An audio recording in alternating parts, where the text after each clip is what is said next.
Hello guys, welcome back to Beyond the Realms, and today I have a review for a film that is coming out this coming Tuesday. It is Jodorowsky's Dune, which had a limited theatrical run earlier this year. I got this in for review from Sony Pictures, and like I said, the official release date for this is July 8th, and this is the Blu-ray, of course. And this version comes with a Blu-ray and a DVD of it.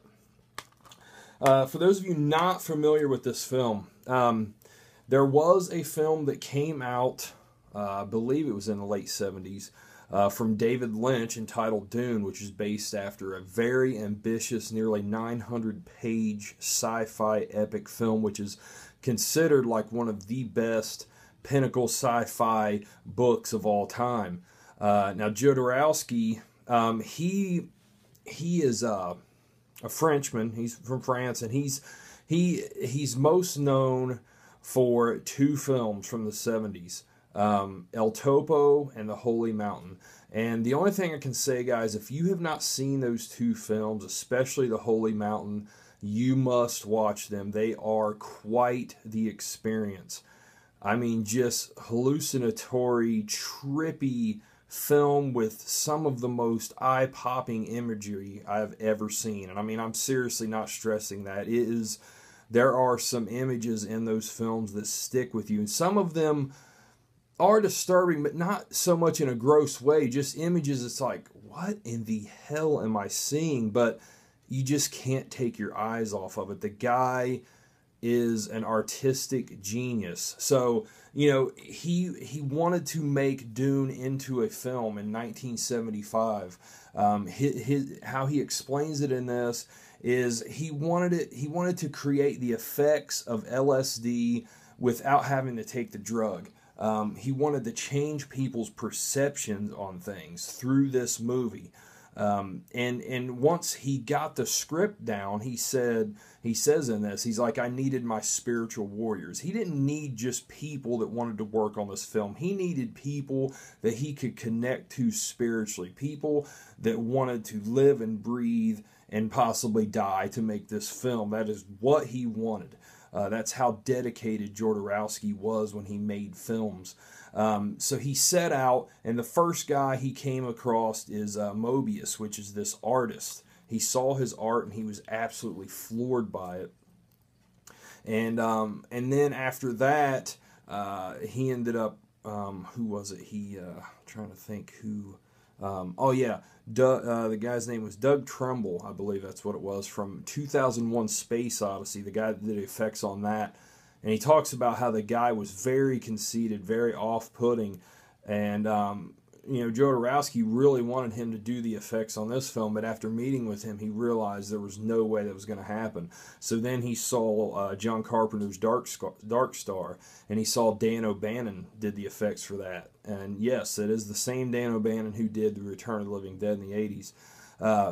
So he met up with, and also the same Dan O'Bannon that did, I believe he did the screenplay to Alien, the original Alien. So he met up with Dan O'Bannon, got him on board, so he said he had his two first spiritual warriors for the film. And he just continued to add on to the people as he went along. And, you know, he assembled this whole huge team that is just, I mean, holy crap, man. Orson Welles, David Bowie, Mick Jagger, H.R. Giger was going to do the concept drawings for this, set design stuff, and Jodorowsky's son was going to play like the main character in the film. I can't remember who all else he had for it, but also like the different worlds in this film were going to be scored by different bands. There's this band called Magma. That just sounds really trippy, and actually I was checking out a little bit of their music. Now I want to hear them because I've never even heard of them. I don't know how, but I've never even heard of them, and they're amazing. He was going to have Pink Floyd do the sound to one of the worlds in this. David Bowie, I believe, was going to do some of the... no, maybe David Bowie wasn't going to be in the film. I think he was going to do the music to one of the worlds is what it was, and I believe Mick Jagger was going to actually star in the film, have a role. So yeah, I mean, it's just a huge, ambitious project, you know, and they had the rights, you know, to go ahead and do this, and everything fell through because the film was so long And people, you know, they went to all these studio heads and they all said the same thing. You know, this film is great. It sounds great. It's going to be great, but it's not right for this studio. And they just kept running as roadblocks, and the film never ended up happening, at least this version. And of course, you know, we did end up getting the David Lynch version of it. But guys, this documentary is fantastic. It's 90 minutes long.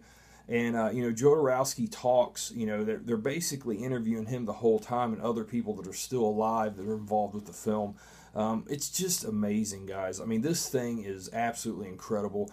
And, you know, you don't realize how much this unmade film inspired so many other things down the road, but they show you things that were, you know, because they had this all laid out. They had it entirely storyboarded, and this thing went around to different studios too. And you see the influence that people drew from this conceptual artwork and put it into other films. And they show you a montage of other films and some of the concept work from this and how it influenced so many films and so many different things. And not only that, some of the team that Jodorowsky put together in this, Mobius, Dan O'Bannon, and a few others went on to do some other films, and a lot of other films, but that team showed up not too long after this one in Alien, which is, you know, one of the all-time greatest sci-fi films.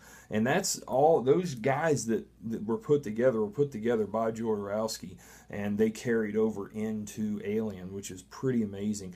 But you know, when you see this and you hear about this film, this thing predates Star Wars and everything. Like, you know, and there's a part in this where Jodorowsky talks about he was influenced by the beginning of Orson Welles' Touch of Evil, the really long shot that goes all through the town. Very long shot, no cuts whatsoever. And his goal in this was to outdo that. And they basically take the storyboards and the concept art, and they take you through how that scene would have been. You know, and they talk about how it's more ambitious than anything that even George Lucas did with the Star Wars films, even in the prequels. That's why, you know, they think if they would have tried that scene, it would have been virtually impossible in 1975 to pull off something like that. But just seeing that concept art and how they go through all of that, wow, man, it is amazing.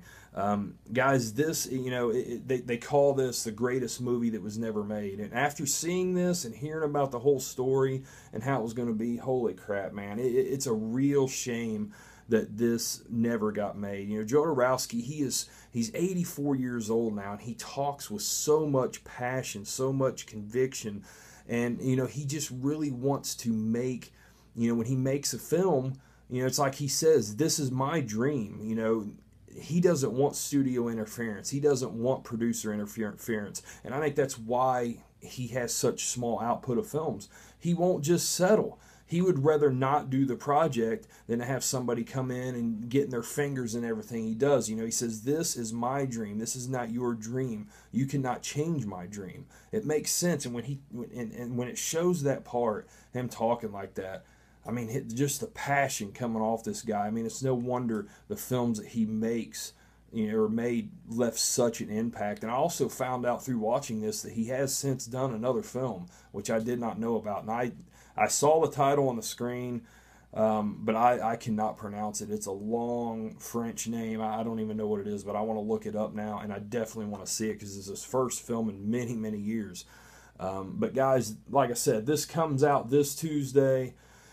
It is fantastic. If you are into documentaries, even if you don't know anything about Jodorowsky at all, and you're just into great documentaries, especially documentaries about filmmaking, this is one to see, guys. This is utterly fantastic. It is a great documentary. The only thing I don't like about it is it makes me want to see this film even more, a film that's never going to happen. You know, it's a shame. You know, maybe somebody down the line might try to make it, but that, I hope not. But, you know, even Jodorowsky talks about that. But yeah, guys, this is an amazing, amazing documentary. And like I said, it comes out this Tuesday, July 8th. And of course, you see there it does include some deleted scenes, which I did not get to check out. But yeah, the running time is 92 minutes long, I believe. It's PG-13. No, it's exactly 90 minutes, PG-13. Fantastic documentary, guys. I'm going to give this a 10 out of 10. Yes, indeed. Absolutely perfect score. Great film. This will show up on my best of 2014 list. I can tell you that right now. It is fantastic. I loved it and could not recommend it more. So yeah, guys, pick that up this Tuesday from Sony Pictures. I'm sure you'll be able to pick it up anywhere. I'm not sure if stores will carry this or not, because it's not really a mainstream title. It just got a limited release, but I'm sure it'll be available on Amazon, anywhere online. Best Buy might possibly carry it, I don't know. So yeah, guys, this Tuesday, look for it, check it out. Have a good one, guys. Later.